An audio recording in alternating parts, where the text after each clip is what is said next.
Performance anxiety is one of the leading reasons athletes struggle to consistently perform at their capabilities. So, learning how to channel your nerves is key to performing at your best when it matters most. Unfortunately, most athletes focus on the threats of high pressure situations. As a result, the pressure provokes a fear state that leaves the athlete tense, overthinking, and underperforming. I'm Dr. Cassie Preston, a mental performance coach and founder of CEP Mindset. And today I'm going to show you how to perform under pressure. First, here are the three main reasons why athletes don't perform under pressure. First is being too zoomed in on the context. This means you're overly consumed by the results and you're making them seem more important than they are. So, this is a surefire way to feel the burden of the results weigh heavily on your mind. The second is a survive over thrive mindset. Are you focused on not screwing up, or are you focused on going out there and having an impact? This is the epitome of a fear state. A common example is playing out on the outdoor rink or backyard or in the driveway. We're just playing loose and having fun, not worried about mistakes. That is the thrive mindset. And we can create that when pressure is on at tryouts or playoffs or in any other big moment in your sport. Lastly is what I call the need to, have to, or should mindset. Creating an unhealthy relationship with your desired results often leads to this decrease in performance. This is so common, but it's the bottom line because coaches are often saying things like, this is a must win game, really have to, need to, should do this, shouldn't make a mistake. But is it really a do or die situation? Yes, in some ways it is, but in others it isn't. But holding on to this mindset is often going to hold many athletes back from performing under pressure. All right, so let me give you a quick example here of how your mindset and holding on to those limiting beliefs we just talked about can really hold back your performance. So this is a study done by professional soccer players doing penalty kicks. So all professional soccer players, all penalty kick, whether it's middle of the game, end of the game, and you see the big nets, balls in the same spot, players in the same spot. And what happens when you first look at neutral, so middle of the game, the success rate's quite high, right? And that's pretty big, 84%. Now, what gets really interesting is when you look at the very end of a game on penalty kicks and your team's down. So it's a do or die situation. It's a threat. It's you miss and you lose. And so often what happened then, players started to miss. It's only a 62% success rate. It's a 22% drop. Again, players in the same spot, all professionals. But what happened is they're getting caught up and focused on the result, and they're getting tense and they're panicking, they're rushing through. Now contrast that when you're the last kicker now, and if you score, you win. The game's tied. If you miss, there's just more kicks. So very much this opportunity to be the hero, a chance to win the game. And the success rate goes up to 92%. So that's a 30% difference between focused on threat, pressure, worried about losing versus focusing on the opportunity and relaxed and trusting yourself. And so this has happened to the best players in the world. And so not everyone panics and chokes, but when you see that person, that athlete focus on the threat and the pressure provokes that fear state, that's where we get the performance drop. So the strategies we're going to cover today are going to help you overcome that. And so there's 3 steps for how you can perform under pressure. First is plan to cope. This is the fundamental biggest one because it's the key to how to get in the right mindset to how we perceive and handle the pressure situations first and foremost.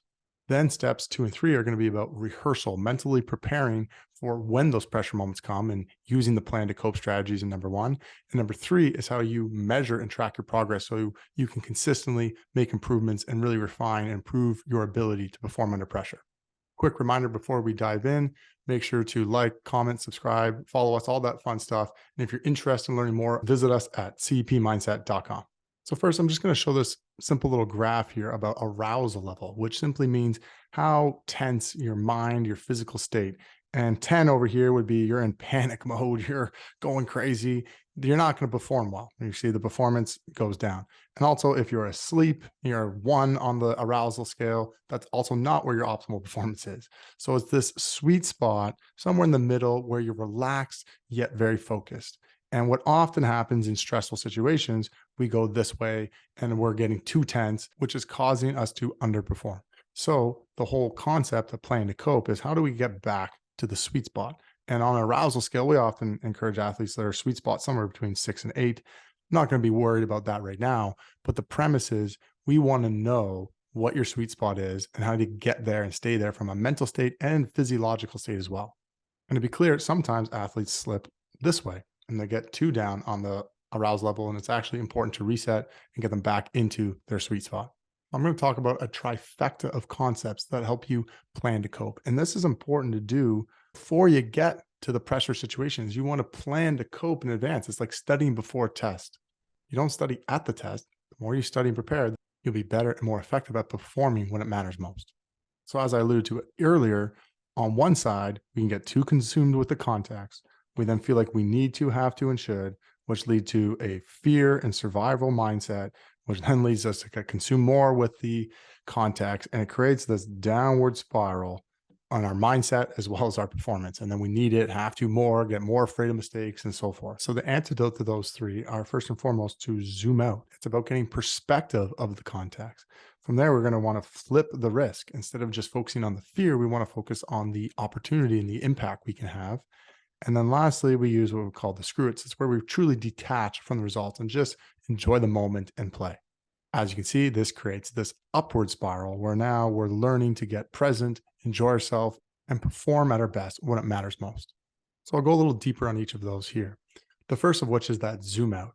And so when we think of game versus context, so many people get so caught up in the context and they lose sight of that it's just a game and that the game's generally the same day in, day out. Whether it's game 7 of the Stanley Cup Finals, it's a regular season game, or it's practice, your job's generally the same thing. And so the analogy I often use is checkers. And so if me and you were playing checkers, I'm sure you would want to win. Nobody wants to lose. And I'd probably win. I'm pretty good at checkers. But what's interesting is all of a sudden I said, now $3 million to the winner. Now it's like, oh yeah, I want to win even more, right? And we get caught up in that context, which is $1 million. But the reality is the game's the same. The probability of winning is the same. And what happens is if that $1 million game, I start to double jump you, I start to beat you, you're like, oh no, I'm not going to win $1 million. You're focused on the context, not the game itself. It's a distraction. And so being able to see and differentiate the context, yeah, it's different, but the game's the same, is crucial to being in the right mindset for zooming out. Another important concept and way to think about zooming out is looking at sport versus life. We often get so consumed that our life as an athlete is just about the sport, but there's way more to life than the sport itself. And so thinking about and remembering that there's other areas and important things in your life that you can continue to do, enjoy, and grow. And there's more to you than just being an athlete, as well as understanding, remembering that you're just playing a sport. It's hockey, basketball, golf. It's not do or die. And again, this is a way to continue to zoom out to get a healthy perspective. Lastly, and often one of my favorite concepts is the speck of dust analogy, which is simply you're so zoomed in, it seems so big, so important. If you really zoom out, we're all just a speck of dust. And so, not to take ourselves too personally. You don't want to stay too zoomed out all the time that nothing matters, but it helps you like a magnifying glass to zoom all the way out so you can get to a healthy perspective. So therefore, we can just embrace and enjoy the moment. All right, the second concept here is that flip the risk. And so a lot of athletes and a lot of people, it's easy to get caught up in a fear mindset where we're consumed by the threat itself. And so this is where you're going to get into a survival, scared, play too safe, conservative, etc. And the idea to contrast the fear versus the attack, and we've got other videos on this, is first the short-term versus long-term perception. So the fear mindset is usually focused on avoiding short-term risk. And so when you focus on avoiding short-term risk, you will be also losing long-term rewards. You just never take any risk, then you're not, maybe you kind of win in the short term, but you're definitely going to lose in the long term. So the idea to contrast in the attack mindset is to focus on thriving, accepting, focusing on having an impact instead of being survival, scared, and safe. And when we think short term, yeah, we might be adding actually a little bit of short-term risk. We want to minimize it. We're not trying to maximize risk, but what we're really looking at is the long-term rewards, the long-term outcomes, possibilities, and opportunities. We want to be gaining that. And that perspective and that mentality of I'm going to go out there and have an impact and learn and grow from my mistakes. It's actually riskier to do that than to play in that attack mindset. It's actually less risky in the long term. So that perspective is key to flipping the risk. So that way we're way more likely to embrace it and go and attack and play your game. Now, the last concept here is the screw it's. And so we use this a lot, also called the F it's. But the premise here is a lot of athletes and people will get caught up in the need to, have tos, and shoulds we talked about. There's this need for perfection. We hold on to the results and expectations and leads to therefore the overthinking, tension, and trying to control and force. And so clearly we want to go from B to A where we detach, we accept the range of results and therefore just immerse in the process and let it happen. Way better results. But this is a lot easier said than done. It's a willingness problem, a perspective problem about accepting and letting go. So say, screw it, let me just go play my game. Now, this does not mean that you don't care. Okay. You can still care over here. And a lot of times people misunderstand the screw it and acceptance is like, well, you don't care about the result. No, you still do. But what's helpful to get athlete go from B to A and to actually detach is to remind them if you really need something and maybe you might not get it, maybe you should quit, which is option C. It's reminding them that it's a choice to go out and play. No, you don't have to need to do anything. And I don't encourage, and we don't actually want athletes to quit, but reminding them that it's an option, it helps them remind them that it's a choice. So if it's a choice, what are you going to choose today? Are we going to choose to quit? No, I'm not choosing this. So are you going to choose the neededs, have tos, and shoulds? Is that mindset going to serve you? Nah, screw it. Let go of that. I'm just going to go and play my game and enjoy the moment. Now, I know this is way easier said than done, but the bottom line is when athletes do this, people do this, that gives them the power to go out there, embrace the moment, and perform at their best. All right, so we're moving on to step 2. And the whole point of coping planning was planning to cope with stress. So it's figuring out how do I want to respond when this stress and this pressure happens. And so now step 2 is then applying that through rehearsal, imagining, rehearsing in your head how you're going to respond to the stressful situations using the concepts we just covered. This is also referred to by Todd Herman as the positive power of a negative script. And so I really like that term because it's not about hoping and planning for negative things to happen, but it's if do I feel the pressure? If adversity happens, if these things happen, how will I respond? What we can do is rehearse and prepare what would it might feel like. I know there's going to feel this pressure or the context, etc. So let me rehearse how I'm going to respond. And lastly, with anything, repetition is the key. If you want to build a habit of responding and performing under pressure, then rehearse and drill it into your brain. This is how I cope. This is how I deal with these situations. I rise to the occasion. I embrace and enjoy and thrive under the pressure. You create that mindset, that narrative, that is a game changer. All right, so now we get to wrap up with step 3, which is about measuring your progress. Steps 1 and 2 are great. If you start doing those, you're way more likely to start performing under pressure. But we want to make sure you improve at this mindset and keep it going. So this is where we want to actually track and see where we are and improvements over time. So there's 5 steps here. First is to clarify the measure. So what is it for you? What are you exactly working on?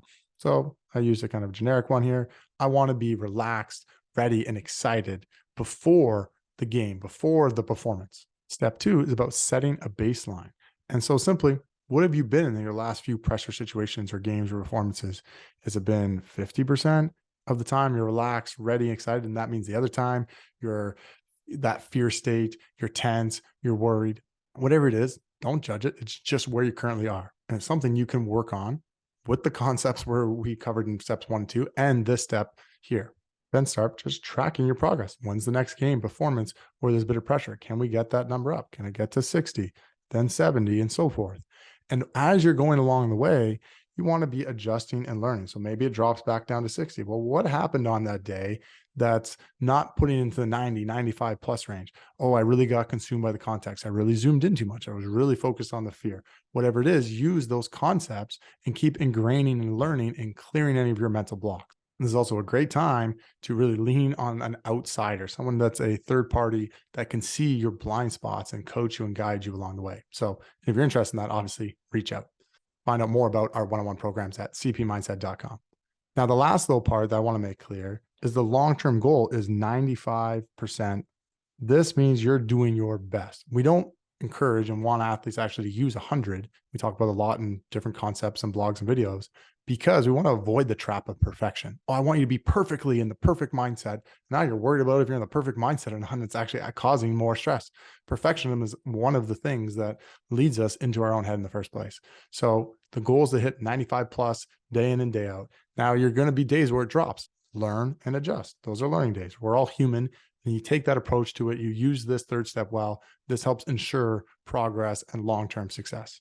Okay, to summarize, that is it. That's how you perform under pressure. First, plan to cope. Know your coping strategies and the concepts that resonate and are going to work for you. Then use mental rehearsal to relive and see in the positive power of negative script so you know how you're going to respond to the stressful situations. And lastly, measure your progress. You do all 3 of those. That is a surefire way to perform when it matters most. All right. I hope you enjoyed this video. Please like, subscribe, share, all that fun stuff, especially if you know somebody that's in a pressure situation, or maybe pressure gets the best of them sometimes, a practice player, whatever it might be. If this video can help somebody, that is the point. Obviously, reach out if you're interested in learning more about our program services at cpmindset.com. We'll see you in the next video.